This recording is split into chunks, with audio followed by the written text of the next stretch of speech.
عزیز بھائیوں، اللہ رب العالمین کی انعام و اکرام کے بعد حضرت انسان پر سب سے بڑا انعام و اکرام جس ہستی کا ہوتا ہے وہ والدین کی ہستیاں ہیں کہ اللہ کے انعام کے بعد بندے کی دیکھ بھال، بچے کی پرورش، بچے کی ضروریات کو پورا کرنا، بچے کی محتاجی کو دور کرنا، یہ ذمہ داری اللہ رب العالمین نے والدین کی لگائی ہے۔ اور والدین کا ہونا یہ کسی بھی نعمت سے کم نہیں ہے۔ اللہ رب العالمین نے اسی وجہ سے قرآن مجید میں جگہ جگہ، ایک جگہ نہیں بے شمار مقامات ہیں جہاں پہ اپنے ساتھ احسان کا ذکر کیا، وہاں پہ والدین کے ساتھ احسان کرنے کا ذکر کیا، جہاں پہ اللہ نے اپنے حقوق کی ادائیگی کا ذکر کیا وہاں پہ والدین کی حقوق کی ادائیگی کا ذکر کیا۔ مفسرین ان آیات کی جب تفسیر کرتے ہیں تو حکمت یہ بیان کرتے ہیں کہ اللہ رب العالمین نے جہاں اپنے ساتھ احسان کا، اپنی عبادت کا، اپنے ساتھ غیر کی شریک سی ممانعت کا ذکر کیا ہے، وہاں پہ والدین کے ساتھ حسن سلوک کا اور بد سلوکی کی ممانعت کا ذکر اس لیے کیا ہے کہ بندے پہ اللہ رب العالمین کے بعد سب سے زیادہ انعام اگر ہوتا ہے تو والدین کا انعام ہوتا ہے۔ 26ویں پارے میں اللہ رب العالمین نے تفصیل کے ساتھ والدین کے حوالے سے ذکر کرتے ہوئے والدین کے ساتھ حسن سلوک کرنے کی تلقین بھی کی، اور میں حیران ہوں کہ پورا ٹاپک اللہ رب العالمین نے بیان کرنے کے بعد والدین کے لیے اف تک کے جملے سے بھی معنی کر دیا۔ یہ اف کا جملہ والدین کے لیے اللہ رب العالمین نے 2 مقامات پہ ذکر کیا ہے کہ اف تک بھی والدین کو نہیں کہنی چاہیے۔ ایک سورہ بنی اسرائیل 15ویں پارے میں اللہ رب العالمین نے منع کیا اس سے، اور ایک سورۃ الاحقاف میں اللہ رب العالمین نے جہاں والدین کے ساتھ حسن سلوک سے پیش آنے کا ذکر کیا، وہیں پہ والدین کو اف تک کہنا اور ان کی بات پہ جو ہے ماتھے پہ بل چڑھا لینا، اس سے بھی منع کیا ہے۔ فرمایا وَوَصَّيْنَا الْإِنسَانَ بِوَالِدَيْهِ إِحْسَانًا، ہم نے انسان کو تاکیداً حکم جاری کیا ہے کہ انسان اپنے والدین کے ساتھ حسن سلوک سے پیش آئے۔ حملته أمه كرها ووضعته كرها، والدین میں سے اس کی ماں نے تکالیف پہ تکالیف برداشت کی۔ وحمله وفصاله 30 شهرا، حمل کی حالت میں بھی والدہ نے تکلیف اٹھائی ہے، بچہ پیدا ہو گیا دودھ پلانے کی مدت میں بھی والدہ نے تکلیف اٹھائی ہے۔ یہ 30 مہینے والدہ تکلیف میں گزارتی ہے، تکلیف میں۔ فرمایا وحمله وفصاله 30 شهرا، حمل کی مدت ہو، دودھ پلانے کی مدت ہو، یہ کل 30 مہینے ماں چین سے نہیں بیٹھتی بچے کی وجہ سے۔ اگر ماں چین سے بیٹھ گئی تو بچے کو تکلیف ہوگی۔ بچے کو سکون پہنچانے کے لیے والدہ تکلیفیں برداشت کر رہی ہے۔ یہ جو والدہ تکلیفیں برداشت کر رہی ہے، اللہ نے اس کو قرآن کی زینت بنا دیا۔ اس والدہ کی عظمت کی خاطر، اس والدہ کا مقام بتلانے کی خاطر اللہ رب العالمین مجھ گنہگار کو اور آپ نوجوان گنہگاروں کو اللہ رب العالمین نے اپنی والدہ کے ساتھ حسن سلوک کی ترغیب ہی اس قدر دلاتی کہ یارو آج اگر میں جوان ہوا ہوں تو چھوٹی عمر کے 30 مہینے تو والدہ نے انتہائی شدت والی تکالیف برداشت کی ہے، اس کے بعد بھی والدہ ہر وقت اپنے بچے کی پریشانی میں رہا کرتی ہے۔ ارے یارو آپ نے دیکھا ہو یا نہ دیکھا ہو، جب بھی میں گھر سے باہر نکلا ہوں والدہ بار بار پوچھا کرتی ہے ذرا سی تاخیر ہو جائے رات کو گھر کو بچہ نہ پہنچے، والدہ سوتی نہیں ہے، والدہ سو نہیں پاتی جب تک بچہ گھر نہ آ جائے۔ بچہ جوان بھی ہو چکا ہے والدہ پھر بھی فکر مند ہے، بچہ شادی شدہ ہو چکا ہے والدہ پھر بھی فکر مند ہے، بچہ اپنے آپ کو خود سنبھالنے کی استطاعت رکھنے کا قابل ہو چکا ہے، والدہ پھر بھی پریشانی میں ہے۔ یارو والدہ کی اتنی زیادہ ہمارے ساتھ لگن، اتنا زیادہ پیار و محبت، یہ تو قدر ان سے پوچھو جن کی ماں ہی دنیا سے چلی گئی ہے۔ آگے اللہ رب العالمین نے فرمایا حتی اذا بلغ شدہ وبلغ 40 سنہ، یہاں تک کہ یہ بچہ جوانی کو پہنچ گیا، گبرو جوان ہو گیا، 40 سال کی عمر کو پہنچ گیا، کہنے لگا رب اوزعنی اللہ شکر، اللہ مجھے توفیق عطا کر، اللہ مجھے اس قابل بنا دے کہ میں تیرا شکریہ ادا کروں اس نعمت کا جو تو نے میرے اوپر انعام کیا والدین کی صورت میں۔ والدین بہت بڑا انعام ہے کہ نہیں ہے؟ کہ رب کا قرآن ہمیں بتلا رہا ہے کہ والدین کا ہونا یہ بہت بڑی نعمت ہے، کسی نعمت سے کم نہیں ہے۔ اور صاحب نے فرمایا کہ اللہ جو تو نے انعام کیا مجھ پر اور میرے والدین پر انعام کیا کہ ہمیں باہمی ایک محبت الفت عطا کی، ایک دوسرے کا خیال رکھنے کے لیے، جب مجھے والدین کی ضرورت تھی انہوں نے میرا خیال رکھا، آج تو نے احسان کا کہہ کر کے مجھے وہ بات جو والدین نے کیا تھا وہ میں چکا تو نہیں سکتا، اس کا بدلہ تو نہیں دے سکتا، لیکن کم از کم جس طرح انہوں نے میرا خیال رکھا ہے اس طرح میں ان کا خیال رکھنے کے قابل ہو جاؤں گا۔ یہ تیری ترغیب نہ ہوتی تو حقیقت سے عیاں نہ کرتا، میں تو مانا جاتا۔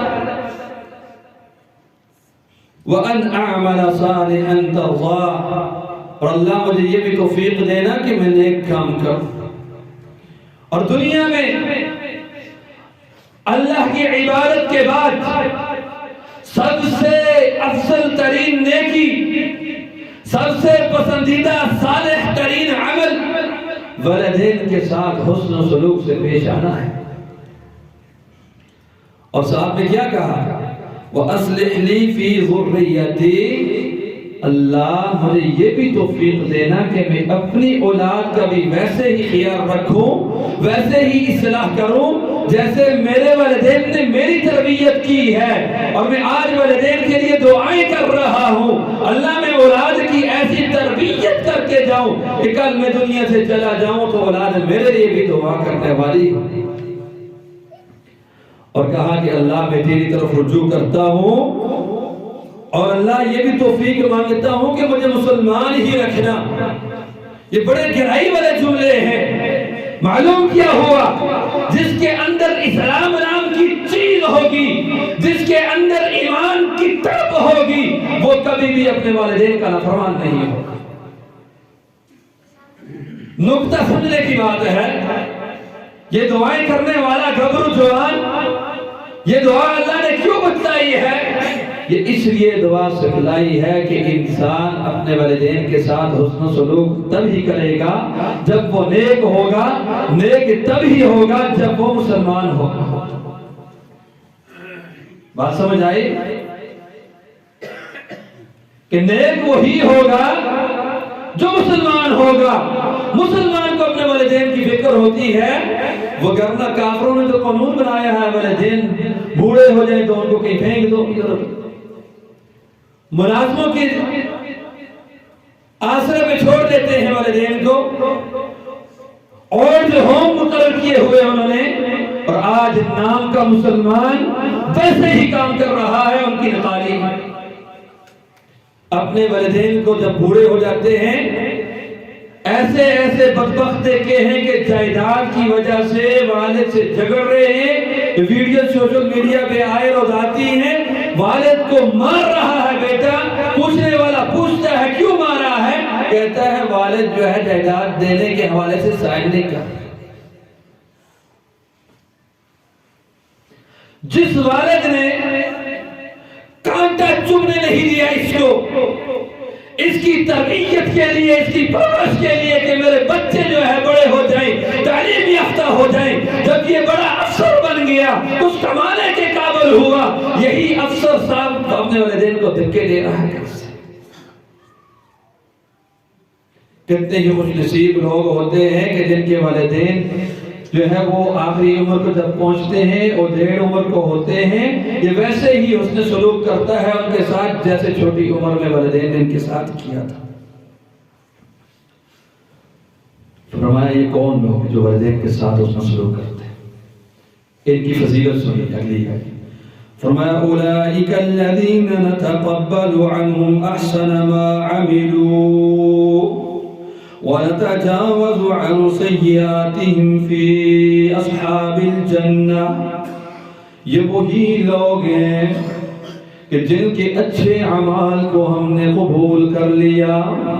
ان کی نمازیں بھی قبول ہو گئی، ان کے روزے بھی قبول ہو گئے، ان کا حج بھی قبول ہو گیا، ان کے صدقات و خیرات بھی قبول ہو گئے۔ ارے کون سے لوگ، جن لوگوں نے اپنے والدین کے ساتھ حسن سلوک کیا، عمل بھی انہی کے قبول ہوتے ہیں، وگرنہ والدین کے نافرمانوں کے لیے اس کا مفہوم مخالفہ اگر نکال لیا جائے ان کے اعمال بھی قبول نہیں ہوتے۔ فرمایا یہ ایسے لوگ ہیں وَنَتَجَاوَزُ عَنْ سَيِّئَاتِهِمْ، ہم ان کی غلطیوں کو معاف کرتے رہتے ہیں جو اپنے والدین کے ساتھ حسن سلوک کرتے ہیں، اور ہم نے ان کے لیے جنت تیار کر کے رکھی ہے، یہ جنت کے مہمان بنیں گے۔ وَعَدَ الصِّدْقِ الَّذِي كَانُوا يُوعَدُونَ، یہ جو 3 وعدے اللہ رب العالمین نے کیے ہیں کہ والدین کے ساتھ حسن سلوک کرنے والوں کے اعمال اللہ قبول کرتا ہے، والدین کے ساتھ حسن سلوک کرنے والوں کے گناہوں کو اللہ معاف کرتا ہے، والدین کے ساتھ حسن سلوک کرنے والے کو اللہ رب العالمین جنت کا مہمان بنائے گا۔ یہ 3 ایسے وعدے ہیں، وعد الصدق الذی کانوا یوعدون، یہ ایسے وعدے ہیں کہ جو سچے وعدے ہیں، جو پورے کیے جانے والے وعدے ہیں۔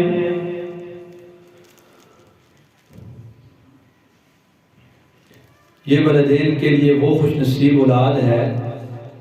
جو اپنے والدین کے ساتھ حسن سلوک کرتی ہے۔ دوسری جگہ پہ اللہ رب العالمین نے فرمایا وَاعْبُدُوا اللَّهَ وَلَا تُشْرِكُوا بِهِ شَيْئًا وَبِالْوَالِدَيْنِ إِحْسَانًا، لوگو اللہ کی عبادت کرو، اللہ کے ساتھ کسی کو شریک نہ ٹھہرانا،